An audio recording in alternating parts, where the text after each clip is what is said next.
Now class, this is the last video of the chapter.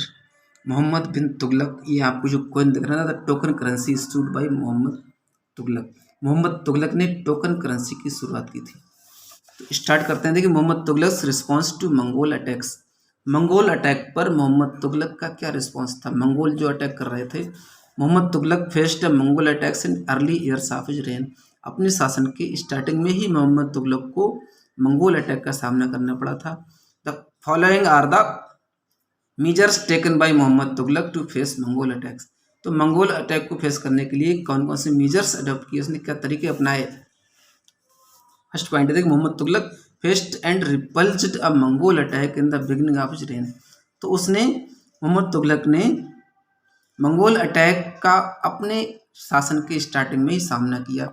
This made him confident about his capacity to take on Mongols. इससे उसे Mongols को control करने की capacity का एक confidence मिल गया। Mohammad planned an attack on Transoxiana and raised a large standing army. Mohammad ने ट्रांजैक्सोनिया पर अटैक करने का प्लान बनाया और बड़ी आर्मी स्टैंड की।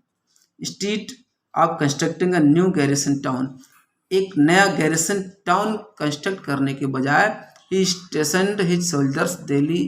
उसने अपने सोल्जर्स को दिल्ली कुन्हा, जो कि दिल्ली का ओल्डेस्ट सबसे पुराना शहर है, उसमें सोल्जर्स को इकट्ठा किया।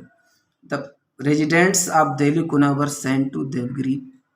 तो दिल्ली कुन्हा से सोल्जर्स को देवगिरी, जो कि महाराष्ट्र में, वहाँ भेजा जाता था। Which he renamed as his new capital Daulatabad, जो उसकी नई कैपिटल दौलताबाद के रूप में रखा गया। But he could not control his empire effectively from Daulatabad. Daulatabad से वो अपने एम्पायर को अच्छी तरह कंट्रोल नहीं कर सका। So Delhi was again made the capital. इस तरह दिल्ली को दोबारा कैपिटल बनाया गया। Mohammad imposed additional taxes on farmers. अब मोहम्मद ने फार्मर्स पर एक्स्ट्रा टैक्सेस लगा दिए। Because he needed money for maintaining the large army, क्योंकि एक बड़ी आर्मी को मेंटेन करने के लिए उसे मनी की जरूरत थी। But the farmers resented these taxes because they were facing a severe famine. लेकिन इन टैक्सेस का फार्मर्स ने विरोध किया, क्योंकि वो बहुत बड़े फेमैन का सामना कर रहे थे। Many farmers stopped practising agriculture.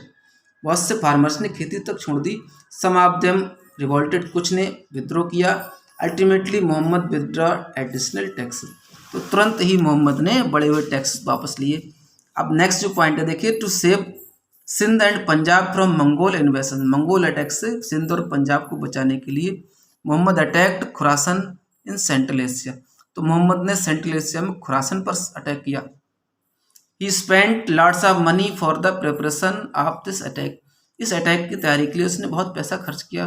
However, his army suffered a crushing defeat in Khurasan. फिर भी उसकी आर्मी को खुरासन में एक हार का सामना करना पड़ा। लास्ट पॉइंट देखिए, Mohammad treasury was getting depleted because of rising war expenses. युद्ध के बढ़ते खर्चों से उसकी ट्रेजरी खाली होने लगी थी। डिप्लेटेड मीन्स खाली होना। He found it difficult to mint the gold and silver coins. उसे सिल्वर और गोल्ड कॉइन बनाना मुश्किल हो गया in the required quantity. So he introduced brass and copper coins. इसलिए उसने ब्रास और कॉपर कॉइन बनाए, एक टोकन करेंसी के रूप में जो काम करते थे। These coins had the same value as the gold and silver. तो इन coins की वैल्यू गोल्ड और सिल्वर के बराबर होती थी। But people started mining fake coins as large numbers. लेकिन उसके साथ साथ लोग बड़ी संख्या में फेक कोइंस बनाने लगे, यानी कि नकली coin. As a result the token currency lost its value. तो रिजल्ट ये हुआ कि टोकन करेंसी की वैल्यू कम हो गई। रियलाइजिंग हिज फॉली, अपनी मूर्खता को एहसास करते हुए Tughlaq withdraw the token currency. तो तुगलक ने क्या किया? टोकन करेंसी कैंसिल कर दी थी। आगे देखते हैं, डिक्लाइन ऑफ द सल्तनत। सल्तनत का डिक्लाइन कैसे हुआ, यानी दिल्ली सल्तनत में इन सुल्तानों का पतन। आफ्टर द तुगलक के बाद Sayyid and Lodi dynasty could not rule effectively. ये भी अच्छा रूल नहीं कर सके। The Afghan and the Rajput emerged to challenge the Sultanate rulers. Afghan और राजपूत सल्तनत के शासन को चैलेंज करने के लिए सामने आ गए। The rulers of many important states, बहुत से इंपॉर्टेंट स्टेट्स रूलर्स, जैसे कि such as Jaunpur, Bengal, Malwa, Gujarat, Rajasthan declared themselves independent of the sultanate. उन्होंने सल्तनत के रूप में खुद को इंडिपेंडेंट डिक्लेयर कर लिया। All of south India had also become independent. पूरा साउथ इंडिया भी इंडिपेंडेंट हो गया था। अमंग द अफगान्स, अफगान में शेरशाह सूरी रूल्ड एफिशिएंटली। शेरशाह सूरी ने अच्छी तरह शासन किया। But his dynasty lasted for small period, लेकिन उसका समय भी बहुत कम रहा। देन केम द मुगल्स, तब मुगल का समय आया। समहाउ द सल्तनत कंटिन्यूड, कुछ तरह सल्तनत तो लगातार बनी रही। एग्जिस्ट बिफोर कमिंग इन 1526 ई, तो 1526 तक ये सल्तनत रही थी। We will read more about Mughals Sher Shah in the next chapter. तो नेक्स्ट चैप्टर में मुगल्स के बारे में पढ़ेंगे जो शेरशाह सूरी से शुरू हुआ था।